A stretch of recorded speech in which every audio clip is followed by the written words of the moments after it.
नमस्कार. चला आज बोलूया एक अशा विषयावर जो जवळजवळ प्रत्येक पालकाला कधी ना कधीतरी नक्कीच सतावतो. तो म्हणजे मुलांचा हट्टीपणा. हा अनुभव खूप कॉमन आहे, पण हो, तो कधीकधी खूपच त्रासदायक ठरू शकतो.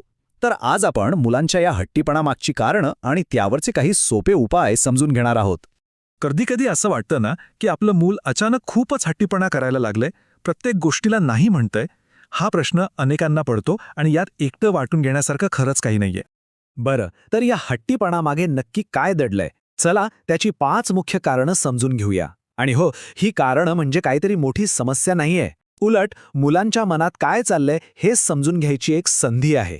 सुरुवात करूया पहिल्या कारणाने. आणि हे कारण ऐकून कदाचित आश्चर्य वाटेल, कारण हे खरं तर त्यांच्या वाढीचं एक खूप महत्त्वाचं लक्षण आहे. या वयात ना त्यांचं स्वतःचं असं एक मत तयार व्हायला लागतं. त्यांना वाटायला लागतं, अरे मला सगळं कळतंय, मला सगळं माहीत आहे. आणि म्हणूनच ते कदाचित आपलं लगेच ऐकत नाहीत. पण खरं तर ही चांगली गोष्ट आहे. याचा अर्थ ते आता स्वतःचा विचार करायला शिकत आहेत. ओके, आता येऊया दुसऱ्या कारणाकडे. हे कारण तर खूपच कॉमन आहे आणि गंमत म्हणजे यात कुठेतरी आपल्याच वागण्याचा एक आरसा दडलेला असतो. त्यांना हवं असतं आपलं लक्ष. हो, म्हणजे कधीकधी हट्टीपणा करणं म्हणजे विरोध करणं नसतंच मुळी. तो फक्त आपल्याकडून म्हणजे पालकांकडून थोडंसं अटेन्शन मिळवण्याचा एक प्रयत्न असतो. त्यांना फक्त आपला थोडा वेळ हवा असतो, थोडं प्रेम हवं असतं. बरं, तिसरं कारण थेट आपल्या आजच्या जीवनशैलीशी जोडलेलं आहे. आपल्या सगळ्यांच्या घरात आणि हातात असलेल्या एका गोष्टीशी, खूप जास्त स्क्रीन टाईम. हो, मोबाईल आणि टीव्ही. जर मुलं खूप जास्त कार्टून बघत असतील किंवा मोबाईलवर खेळत असतील तर त्यांच्यात एक प्रकारचा चिडचिडपणा येतो. म्हणजे कसं आहे, त्या स्क्रीनमधून येणाऱ्या सततच्या उत्तेजनामुळे ना त्यांच्या लहानशा मेंदूवर खूप ताण येतो आणि मग त्याचा परिणाम हट्टीपणात दिसून येतो. आता चौथं कारण. हे इतकं साधं आणि बेसिक आहे की आपल्या धावपळीच्या आयुष्यात पालक म्हणून त्याकडे हमखास दुर्लक्ष होतं. पण हे खूपच महत्त्वाचं आहे. थकवा किंवा भूक. खरंच, जर मूल दमलेलं असेल, त्याची झोप झालेली नसेल किंवा त्याला खूप भूक लागली असेल तर ते चिडचिड करणारच. म्हणजे कधीकधी प्रॉब्लेम त्यांच्या वागण्याचा नसतोच, तो असतो पूर्णपणे शारीरिक. म्हणून त्यांचं खाणं पिणं, त्यांची झोप याकडे लक्ष देणं खूप गरजेचं आहे. आणि आता 5वं कारण. हे कदाचित आपल्यासाठी सर्वात अवघड असू शकतं, कारण ते थेट आपल्याशी म्हणजे पालकांच्या प्रतिक्रियेवर आणि घरातल्या वातावरणावर अवलंबून आहे. पालकांचा राग. म्हणजे बघा, जर घरात सतत ओरडाओरडी होत असेल तर मुलं प्रतिसाद देणंच बंद करून टाकतात.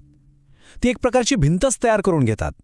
ओरडण्यामुळे ते ऐकणं सोडून देतात आणि स्वतःचा बचाव म्हणून हट्टी वागायला लागतात. तर ही झाली काही महत्त्वाची कारणं. अच्छा, पण मग आता प्रश्न येतो की अशा वेळी करायचं काय? कारणं तर समजली, पण उपाय काय? चला आता यावरच बोलूया.